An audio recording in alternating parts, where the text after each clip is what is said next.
take out this page number 25. Today I am going to teach you the little plant.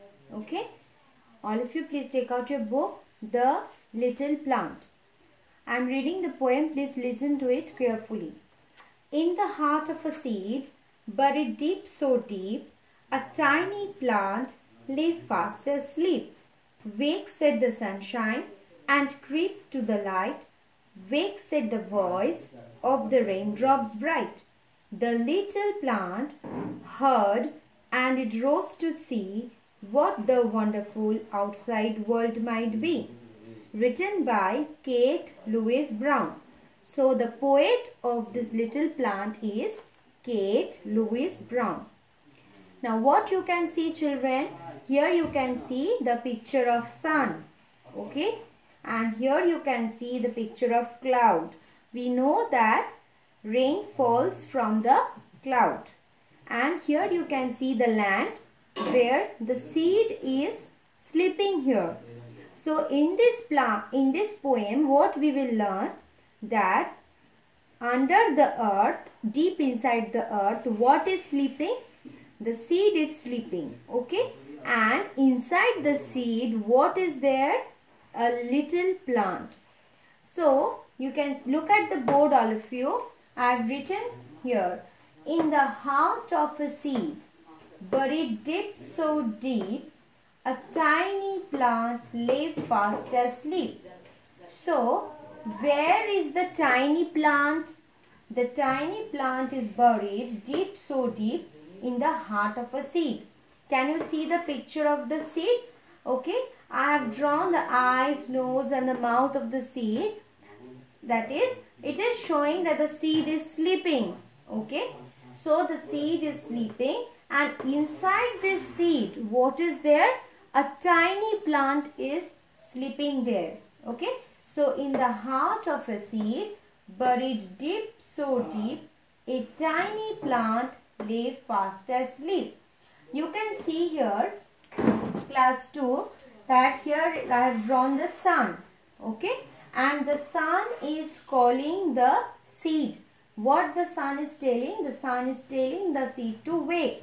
Okay. To wake up from the sleep. And you can see the clouds I have drawn, and the rain is falling. The rain is also calling the seed. So let's read from the poem again. So the first stanza I have written on the board. So I have already told you that in the heart of the seed, what is lying? In the heart of the seed, a tiny plant is sleeping.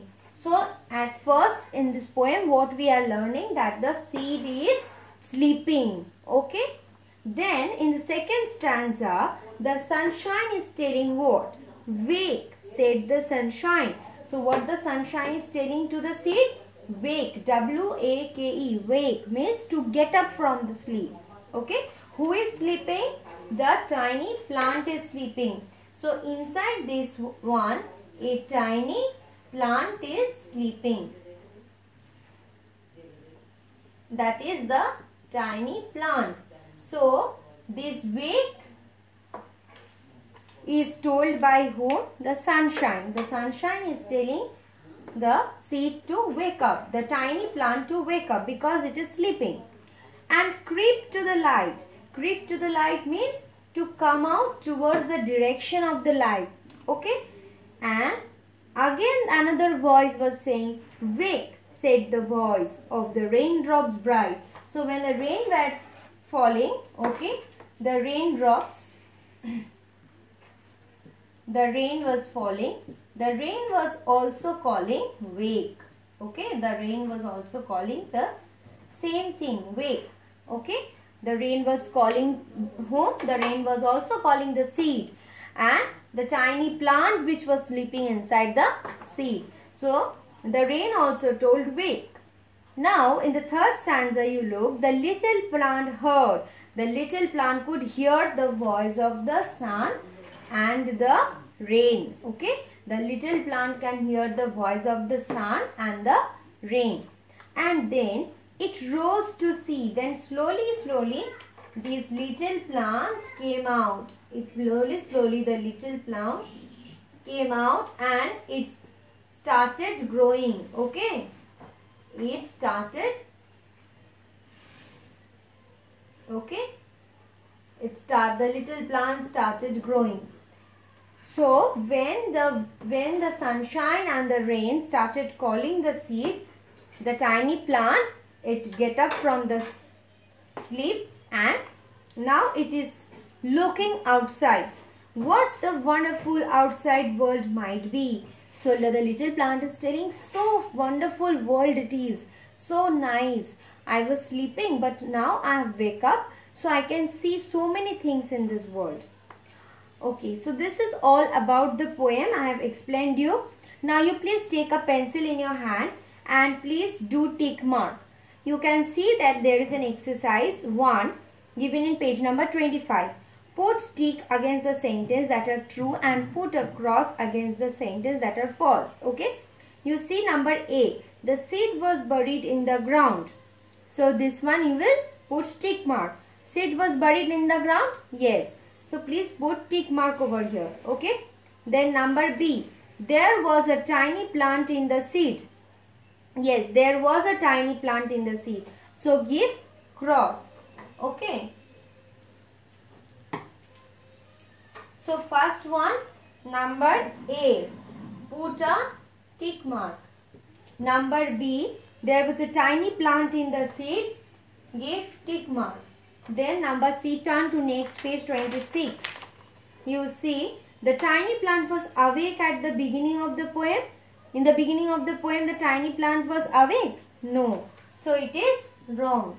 Then number D, the tiny plant fell asleep at the end of the poem. The tiny plant fell asleep? No. That is also wrong. The tiny not fell asleep at the end of the poem. Now students, you see exercise 2. This one you will do in your book. You have to circle the needs. The picture shows the needs of plant. You know that plants need air, water, sunlight. Now you have to circle the needs that you have read in the poem. In the poem what you have read, you will circle that needs. Okay. Which one you will think that it is given in the poem, that you will circle. Then exercise 3. This you will do as homework. And number 3 you will do it in your book. According to the incident what happened in the poem, you have to write 1, 2, 3, 4. So first you know that the seed was sleeping. So that will be number 1. Then the sunshine called the seed. So number 2. Then the rain called the seed. Number 3. Then after that calling, the seed wake up from sleep. This will be number 4. And last, the seed came out with a plant. This will be number. So it is 1, 2, 3, 4, 5. Okay. So number 1 is seed is sleeping. Number 2 is sunshine is telling wake. Number 3 is rain is telling wake. And number 4 is seed is waking up from sleep. And number 5 is the seed is giving out the plant. Okay. So thank you students. We will continue this chapter in our next class. Bye all of you.